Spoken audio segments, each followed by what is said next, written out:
And I went in there and I played the Miles Davis kind of blue record, and I painted while listening to the music. And I did that, maybe I'd let it play through a couple times, and then I'd be like, okay, today's session is over. And then I go back tomorrow and I do it again.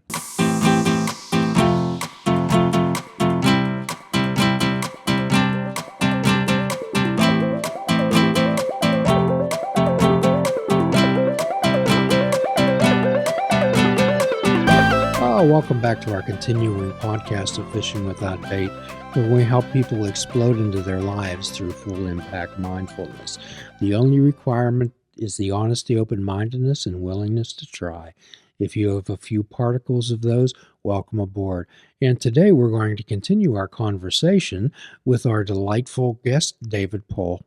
But, I mean, I don't know if I was always confident, but I always knew that I wanted to be an artist, and it took me a long time to realize that the reason I really wanted to be an artist was that making art is my way of like connecting to my soul, my way of meditation, my way of disconnecting from the world, my way of solving my own personal problems, my way of escaping, my way of finding joy. All those things kind of wrapped up, you know. It gives me a lot of things, so. It's not that hard to want to do something when you get so much back from it. You know? I think in today's society, and maybe since the time of dust, people always looked for external validation to prove themselves worthy. I know that getting these commissions must have been really exciting.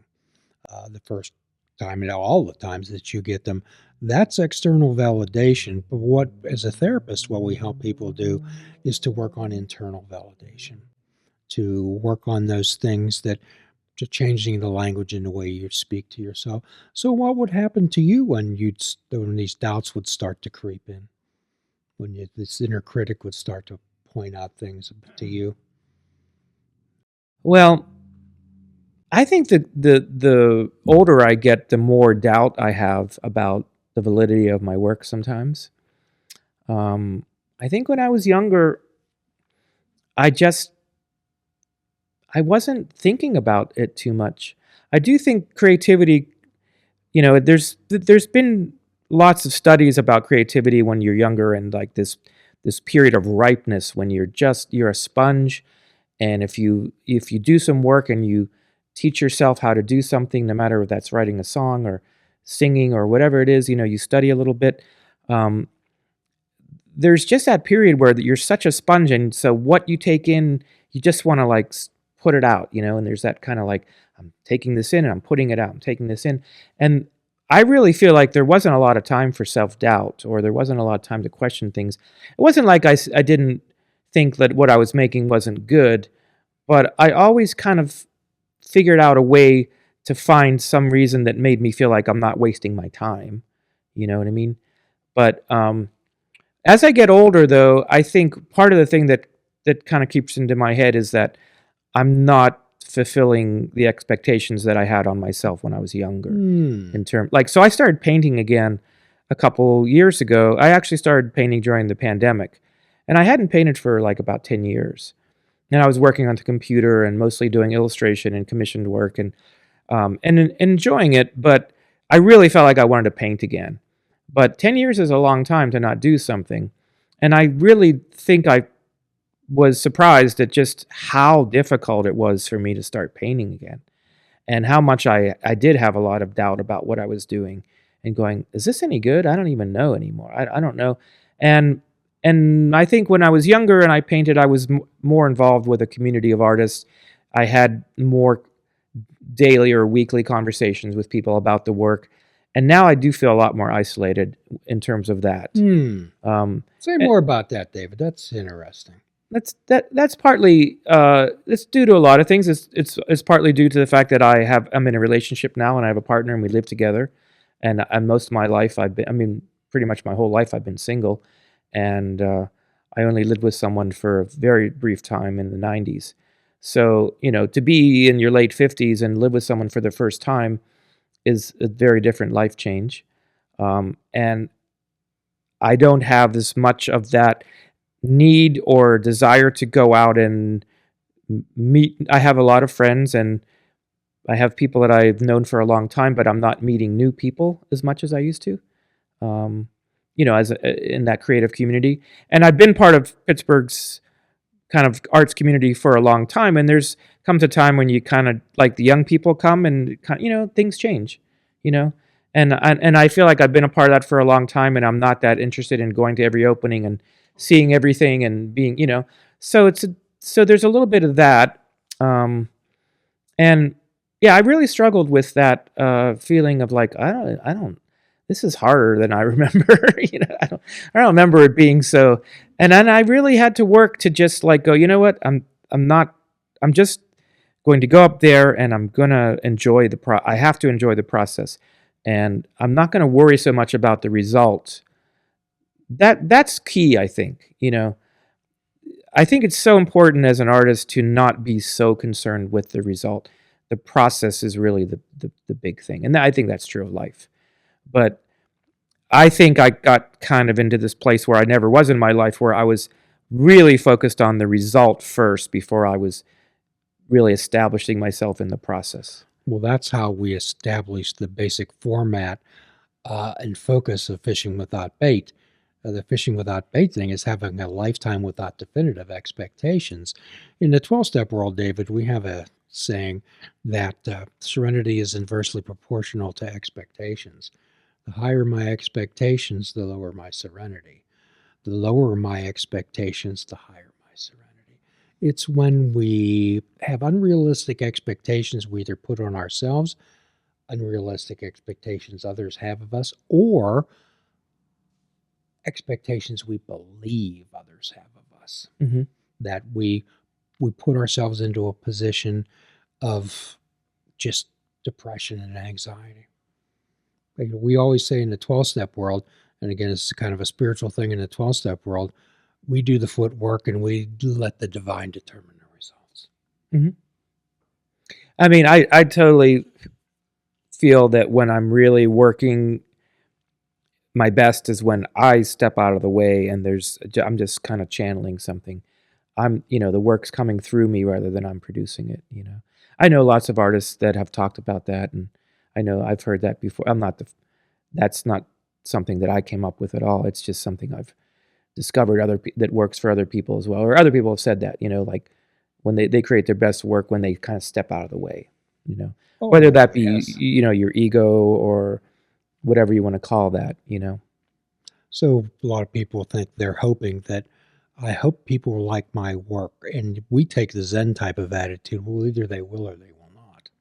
Yeah. And we always, on this show, we always suggest to people that saying, I don't know is a perfectly fine answer to anything. I feel like I had to develop a little bit of a thick skin when I was younger, because I didn't get a lot of support from my work at that time. Then I probably needed it the most, because I was making work that nobody really in my family understood. You know what I mean? My mother in particular was very critical in the way of like, she didn't get it. So, you know what I mean? But that didn't make me think that it wasn't any good. It just made me think that I don't need to, I'm not that concerned if people think it's good or bad. You know what I mean? And in art school is pretty great because, at least the school I went to, it was really a lot about, we'd have critiques, and sometimes, you'd leave a critique and you'd feel like, you got the shit beat out of you, Yeah. And like, you kind of have to develop a thick skin. I mean, at least, I don't know, that's just what happened to me. But I do think that that's a pretty good way to approach things, is like, if you develop a thick, like, I don't care if people don't like my work. I really don't. I care if my client likes the work because they're paying me. That's a little bit of a different thing. But, I guess part of the thing is I'm at this stage in my life now where I'm doing a lot less commissioned work, and I'm totally fine with it. I have another, like, this wasn't on our podcast when we were talking before the cameras went on, but I started working, a few days a week at my friend's record store. And that's been a really great experience for me because I pretty much have worked in my house by myself for 30 years, 30 plus years. And then for 10 years before that, spent a lot of time working alone in my studios. Being an artist is a solitary thing, or it can be. It depends what kind of work you're making. But for the most part, to make art means you're going to spend some time by yourself with your work, and that's what you're doing. And there's not a lot of people involved. So you have to have that kind of personality anyway that just kind of likes to be alone and is comfortable in your own skin and doesn't.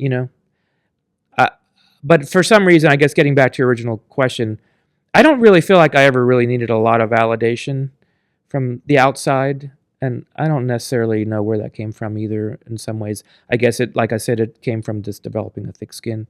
Well, it's a human being thing that we need to feel appreciated. We need to feel part of. We feel that we're contributing, and we at least have to have a couple people in our lives that give us encouragement and support. Yeah. I mean, I'm not to say I didn't have that. I had a lot of that growing up, and I had it from my I think I think I had it from the people around, like not from my immediate family, but like the people around there. And I sold my first painting ever to my neighbor, Ah, who, I made this painting and she saw it and she loved it and she paid me $200 for it, and she talked about it all the time. And my whole life, this woman just died recently, but for most of my life, like whenever I saw her or talked to her daughter, they mentioned this piece of work and how much they loved it and how much they, you know, hmm. but yeah, I mean, I guess I don't know. It's great to have that recognition, to have people. I mean, obviously, every artist wants that, and I think that that's so important too. I couldn't imagine making work and nobody sees it. But I think maybe I take it for granted, Jim, that because I've done so much of it. I mean, I've literally have made probably 10,000 illustrations in my lifetime, at least. Uh, that's a lot of work, and at some point you kind of forget all these little things. You know what I mean? You're just working, and it's just work. You're just doing the work. So tell us about the development of your Instagram account, particularly calling it Pingting.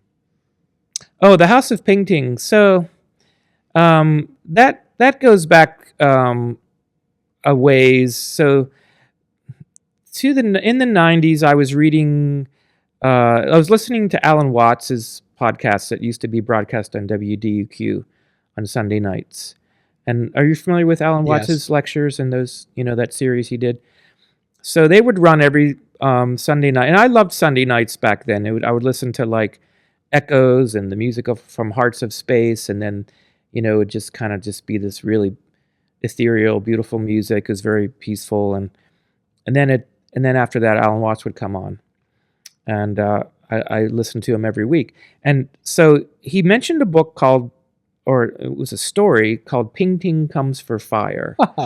And it was a Buddhist story. And it was kind of like one of those koans where, it's meant to kind of like trick your mind into disbelief of what's rational so that you can maybe reach another place. And I read this story and I was like, oh, painting. And at that time I was trying to practice. I was practicing some Zen meditation, just trying to sit in zazen and just kind of trying to experiment with that. And I was really interested in it because I felt like I reached those places when I was making my work, and I wanted to know what this other experience was, or was there a connection between what I'm feeling when I lose the sense of time, where time, I don't know if I work 20 minutes or 2 hours, it's just a timeless space. I wanted to know if I was experiencing something that people have been experiencing for thousands of years when they practiced meditation. And this was like my very, very first experiments with it, like trying to understand what it was even about. So I was reading some Buddhist books and I'm listening to Alan Watts, and I really, really had my mind blown by some of the ways he would talk about God and the universe and, and Jesus and religion, and started kind of getting into Taoism because I always thought nature was God. And I always thought like, that's what, to me, God is really just nature, the energy, like nature and God to me, or that connection. I've always kind of followed that path of religion and as nature. God is nature. So yeah, one night I was listening to a AM radio broadcast. This is kind of a long story, but it's kind of fun. Like I was listening to this broadcast on the radio, and it was one of those Holy Ghost, speaking in tongues, really wonderful kind of, explosive, dynamic things, and I was kind of moved by it, and they were asking for money, and I thought I'm gonna send them some money.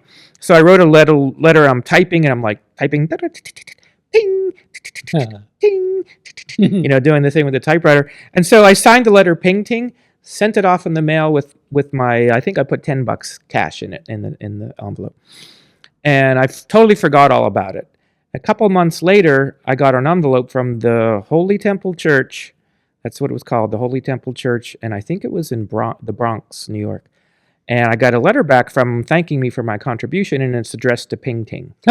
So I just started using that. At that time, I was playing in a band, and we all kind of had nicknames, and so I started using Pingting as a nickname. And then I just decided my studio needed a name, and so I called it House of Pingting. So long story, but there you go. Well, that's an origin story. Absolutely. Yeah. So looking through your thick catalog, when I was perusing it today, of course I follow you on Instagram, and I look at all those things, and I particularly thank you. I will purchase those two prints of yours. Yeah, thank you. Thank you for purchasing. Compassion. I thought it was perfect for a therapy setting. I gave one to my daughter, who's going to be graduating with a degree in clinical mental health counseling and starting on her own journey is to help people. I didn't know that you were a painter. I was looking through the website today, and I got onto the paintings. I love those paintings. Those are great. Thank you. How would you, classify your style, if there was even some type of a classification it could be? Well, most of the paintings that are on there, there's some older pieces. There's a commission there that I did for an Indian restaurant called Chula, and that's the one with the big tiger on it. And then there's so those paintings all come from my love of music. They're all related to listening to music. They're all related to very specific experiences listening to certain songs. They all have musical titles. They're all named after songs. And there's one on there called Kind of Blue, which is a Miles Davis record that was recorded in 1958, and it's one of the masterpieces of American music, one of the great works of art of all time, I believe. And it was completely improvised. Like the jazz musicians went into the studio without a lot of, there was no rehearsal. It was just a couple chords were written down and some basic things, and it was just all improvised. So during the pandemic, when I decided I wanted to start painting again, that was the painting I made during the pandemic, like over about 3 months, where I worked on it every day for about 3 months. And I didn't spend like all day long up there. I only went in for like maybe a couple hours at a time. And I went in there and I played the Miles Davis Kind of Blue record, and I painted while listening to the music. And I did that, maybe I'd let it play through a couple times, and then I'd be like, okay, today's session is over. And then I go back tomorrow and I do it again. So it was a good entry point because, like I said, I hadn't painted for so long, and I was feeling like I don't quite even know what I'm doing right now. But it was just very, very spontaneous and kind of like, I painted that way when I was younger. So in a way, it was just like, oh yeah, I'm kind of a jazz musician painter here. I'm just picking up where I left off. Even though I haven't played my horn for a while, I still remember how to do this a bit. Oh boy, that's I love that style, the existential type of paintings that you do. It's just they're collage, and some of them are very small. They're only there's a bunch of little paintings on there. Mm-hmm. But that work kind of is like, just, I don't know, I just mine my memories when I work, A lot of times I'm mining my memories of, like, I spent a lot of time in museums when I was younger looking at art, and I loved like the Dadaist movement, Kurt Schwitters and um, George Gross and John Hartfield, who's a collage artist, Hannah Hawk, like some of the German Expressionism, like Picasso's Cubist period. All those artists were bringing in collage, like another thing into it. So it was kind of it's collage art. Well, that's what we carry through life, David. The photographs, the knickknacks, the T-shirts of who we get, what they do is they elicit memories. So that's what we carry through life. We carry memories. So quite often when I suggest to people, what do you think we should do today? And I'll suggest to them, why don't you make some memories? Make some memories. Absolutely. So, wow, that is amazing. And we're going to continue our conversation with our delightful guest, David Pohl, on our next podcast. Be sure to tune in. And we're going to give you a free prescription that you can cash anywhere. And that's fruits, nuts, and vegetables. Unplug your television and take up fishing. And for a truly mindful experience, we suggest that you fish without bait. Please do a kindness for another and do a kindness for yourself. Forgive yourself and forgive another. Till all are free, none are free. Namaste, my friends. Please check out our website at fishingwithoutbait.com, where you can listen to the show, comment on our discussions, and find out where you can subscribe to our podcast. If you're interested in flying the colors of Fishing Without Bait, click the shop icon on our website. We have clothing, mugs, cell phone cases, and so much more. Show the world that you fish without bait. This show is a member of the Sorgatron Media Podcast Network. Find out more at Sorgatron.